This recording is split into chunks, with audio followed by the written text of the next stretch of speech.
Welcome back to the program and to some of our stories in brief. We begin with the Economic and Financial Crimes Commission, EFCC, intensifying its efforts on internet fraud.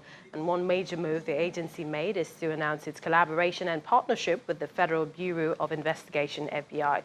The zonal head of the EFCC, Mohammed Rabo, says prior to these collaborative efforts with the FBI, the EFCC had since 2018 launched sustained operations on perpetrators of computer-related fraud, resulting in over 200 arrests.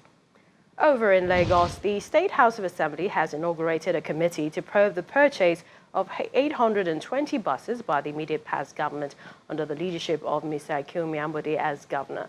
The House says it was important to investigate the purchase of the 820 buses out of the 5,000 proposed by the former governor for mass transit in the state. The lawmakers explained that the House rejected the proposal to spend 17 billion naira to purchase the buses in the 2017 budget, and that in the 2018 and 2019 budgets, the state government proposed 24 billion naira and 7 billion naira respectively, but were still not approved.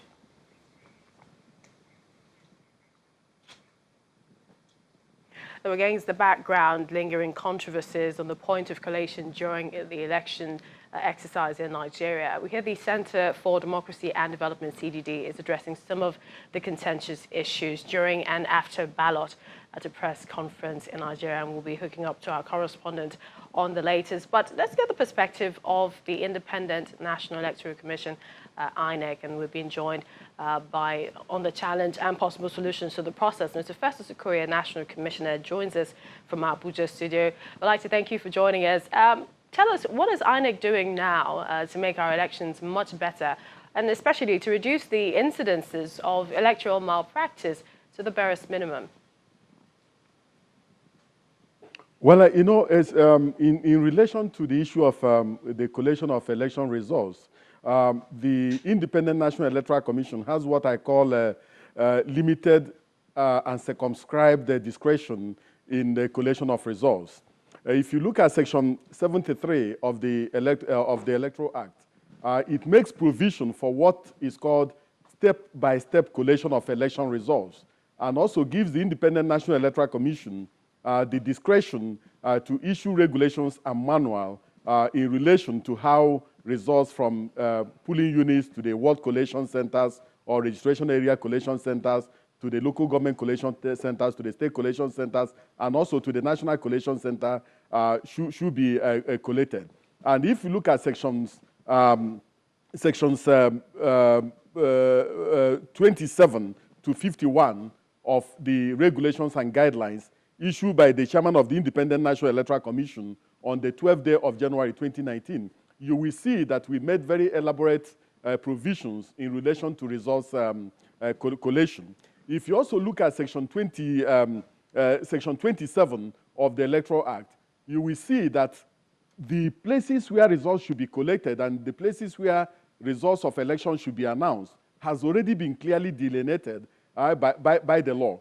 So the implication is that the law obligates the Commission to collect results of elections in a particular manner, and also the law obligates the Commission to also announce the results of elections in a particular manner using the designated forms. But Mr. Okoye, when you get to the registration area collation center, I must ask you at this point, when are we going to see the role of ICT in the collation stages? The commission is a creation of the law and a creation of the Constitution, and as at present, the law obligates us to collect results of elections manually through designated forms.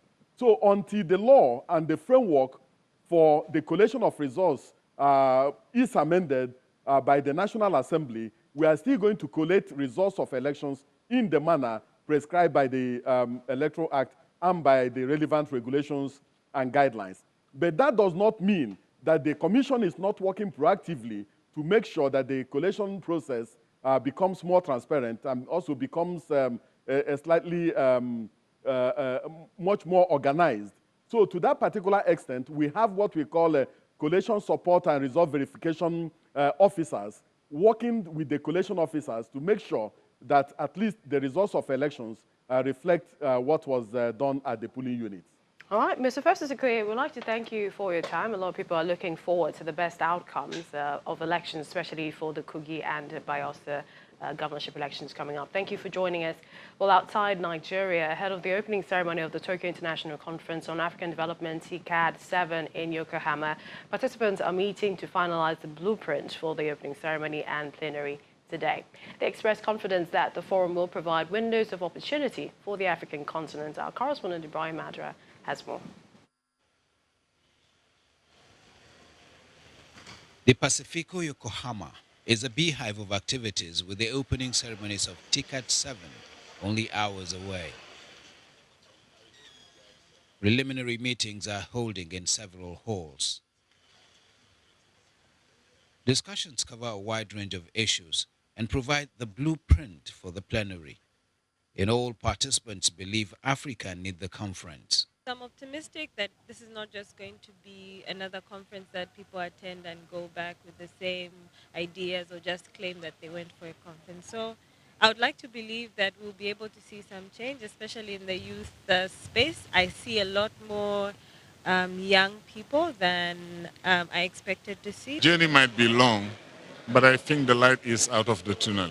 There are countries that are doing better than others, but the opportunity that this kind of forum gives also is the cross-fertilization.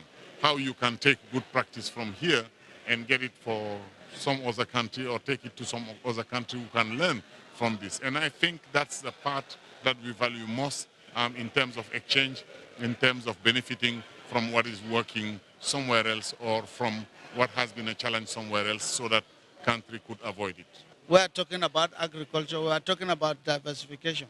And you are not talking about manual agriculture, you are talking about technology.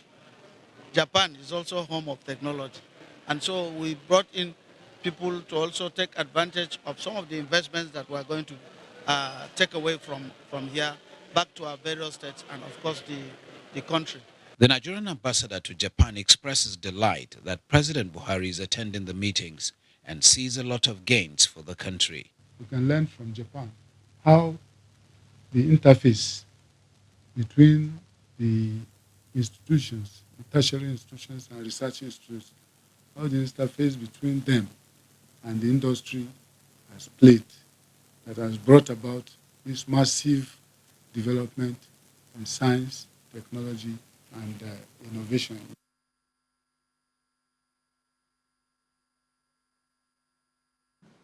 Well, that's much we can take at this time. I'd like to thank you for watching. You can join the conversation on our social media platforms at Channels TV, at CTV Politics, #Lunchtime Politics. Thank you for watching. I'm Millicent Walker. I'll see you soon.